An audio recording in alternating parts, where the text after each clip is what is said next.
Hey Bianca, you and Matt have been married for a couple of years now, I think, and 4 years.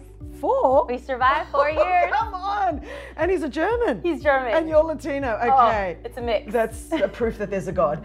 Now, you married a man with children already, right. And here you are in ministry, full on, in leadership. Talk to me a little bit about that dynamic, because that's not unusual, but what is it like?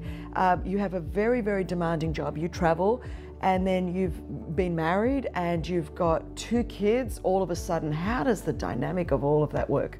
It was interesting. I waited a little bit later to get married. I wanted to pursue education, so I received my undergrad and then graduate degrees and wanted to travel. But then for some reason, life just got caught up, and I was 27, 28, 29, and I didn't meet my husband until I was 29, 30 years old. So I didn't get married until I was 31. So that in itself is an interesting dynamic. 2 grown adults coming together to mold their lives together. And then you throw a German and a Latino. And a German and a Mexican. That's like some chips and salsa right there. You know, it can get spicy.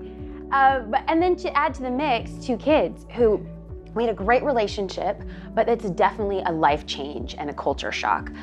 So how do you keep pace with that? And how do you remain married? How do you love these 2 children that you did not birth and still pursue what you feel God has called you to? So I would say that the journey has been, it's been fun, but it's also been very difficult. You want to love people. You want to love people that God has put in your life in the way that He has loved you.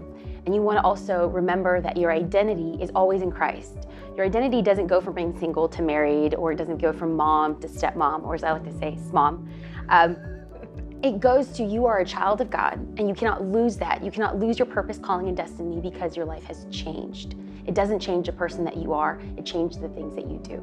So in that, how do you come together, honor and respect the family that you're walking into, and yet hone and cultivate a new family while being integritous to your calling? I think that's powerful.